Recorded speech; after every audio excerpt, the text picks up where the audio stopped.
Good day to all of you tuning in.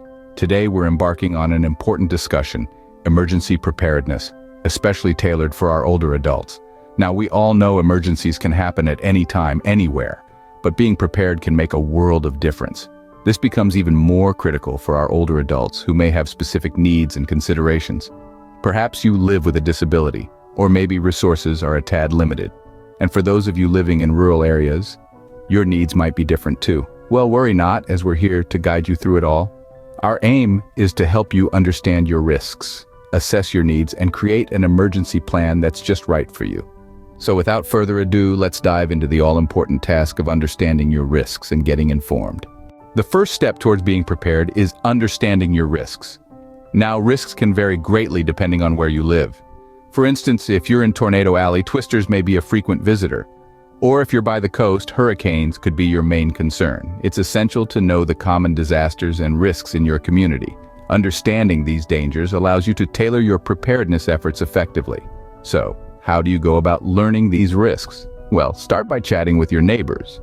They've likely weathered a few storms and can share their experiences. Your local news outlet is another great resource. They often report on past disasters and provide vital information on how to handle similar situations in the future. But don't stop there. There are plenty of tools available to help you understand your local hazards. One such tool is FEMA's ready.gov.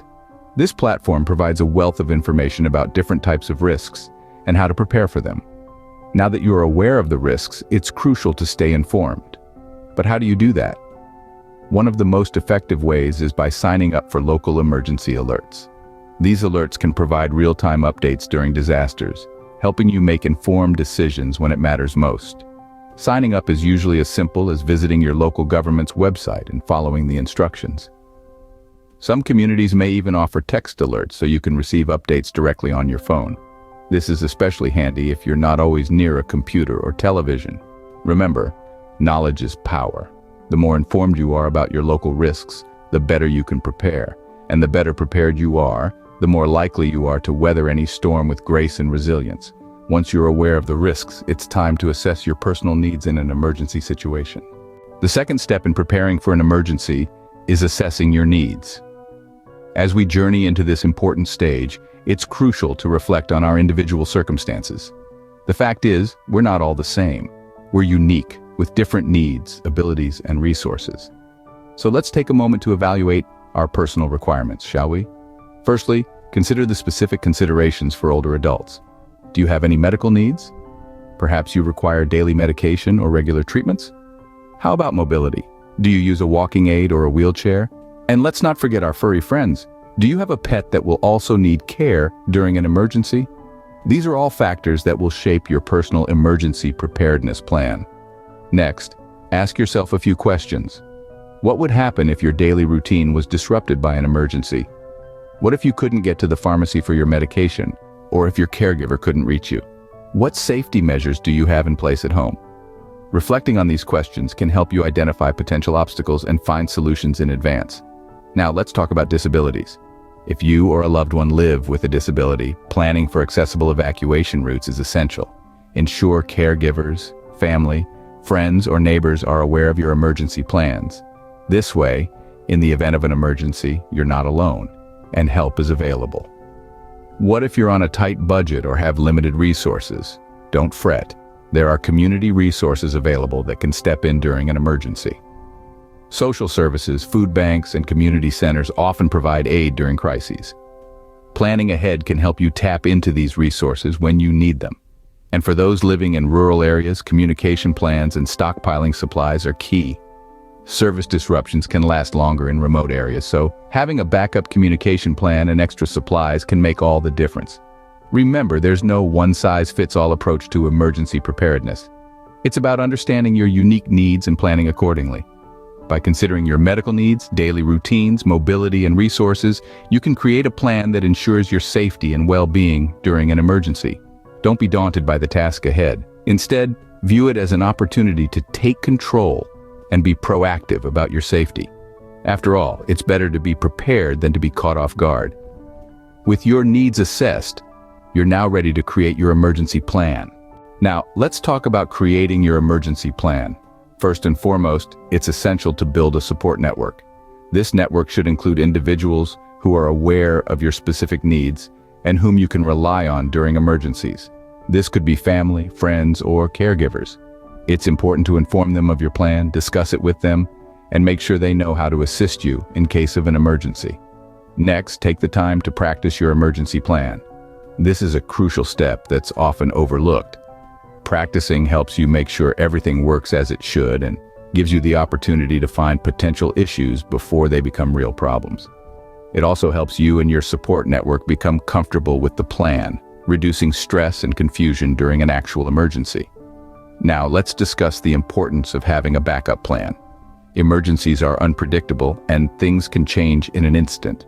It's crucial to have a backup plan for accessing your home and managing your emergency supplies.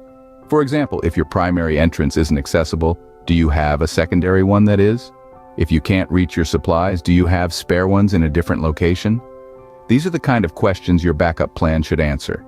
Moving on, let's delve into the essentials for your emergency kit. At a minimum, your kit should include water, food, and medical supplies.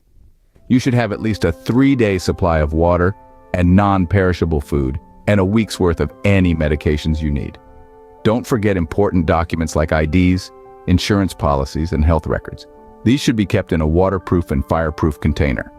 Also, consider including items that can help with communication, such as a battery-powered or hand-crank radio, and a whistle to signal for help. Now, for my older friends with disabilities and those with limited resources, there are a few additional considerations. If you require assistive devices, make sure to include spare ones in your kit. For those with limited resources, prioritize the essentials and seek out community programs that might provide emergency supplies. Lastly, always remember to check and update your emergency kit regularly. Medicines expire, food goes bad, and batteries drain. So don't forget to refresh your supplies as needed. Now that you have your emergency plan, let's discuss some additional tips. Taking your emergency preparedness a step further, here are some additional tips. Let's start with your important documents. These can be anything from your medical records, insurance papers, to property deeds, and even cherished family photos. It's crucial that you keep these documents safe, yet easily accessible. One way to do this is by using a waterproof and fireproof safe. This will protect them from most types of disaster damage. You could also consider keeping digital copies of these documents. Scan them, or take clear photographs and save them in a secure location online. That way, even if the physical copies are lost, you can still access the information when you need it. As you're getting your documents in order, it's also a good time to make a list of important phone numbers and addresses. This can include family members, doctors, your pharmacy, and your local emergency services. This list can be invaluable in a crisis, particularly if you lose access to your phone's contact list, or if you're in a location without cell service. Next, let's talk about engaging with community resources. Many communities have organizations that offer support and resources in times of disaster. These can be official organizations like your local Red Cross or community centers, or informal networks like neighborhood watch groups or church communities. Get to know these groups and what they offer. They can be a lifeline in times of crisis. In addition to these local groups, consider participating in local preparedness activities. These can be anything from community emergency response team training to disaster drills to workshops on first aid or fire safety. These activities not only provide you with valuable skills, but they also help you to connect with others in your community who can provide support during a disaster. Lastly, don't underestimate the power of knowledge. Stay informed about the potential risks in your area and keep up to date with the latest recommendations for preparedness. This could be through local news outlets, government websites, or trusted online sources. The more you know, the better prepared you'll be. Remember, being prepared is about more than just having a plan. It's about being ready to act when the time comes. So take these additional steps, engage with your community, and give yourself the peace of mind that comes with knowing you're as prepared as you can be. You've taken control of what you can, and that's a powerful thing. And remember, we're all in this together, so let's help each other out and make our communities stronger and safer. Remember, being prepared is about more than just having a plan. It's about being ready to act when the time comes. As we wrap up our discussion on emergency preparedness for older adults, let's take a moment to recap. We've covered a lot of ground today, but the key takeaway is this. Being prepared is not just a good idea, it's a necessity, especially for our older adults who may have unique needs or circumstances. We began by understanding our risks. This is the first step towards preparedness. Knowledge is power, and by knowing the common disasters in your community and staying informed through local news and emergency alerts, you are already one step ahead. Next, we moved on to assessing your needs. This is a crucial part of emergency preparedness. Each person's needs are unique and can vary greatly, especially for older adults. Whether it's medical requirements, mobility challenges, or simply making sure your pets are taken care of, it's important to take these into account when planning for emergencies. Following that, we discussed creating your emergency plan. This includes building a support network, practicing your plan, and ensuring that you have a backup for accessing your home and managing your emergency supplies. Remember, a plan is only as good as its execution. We also touched on the essentials for your emergency kit.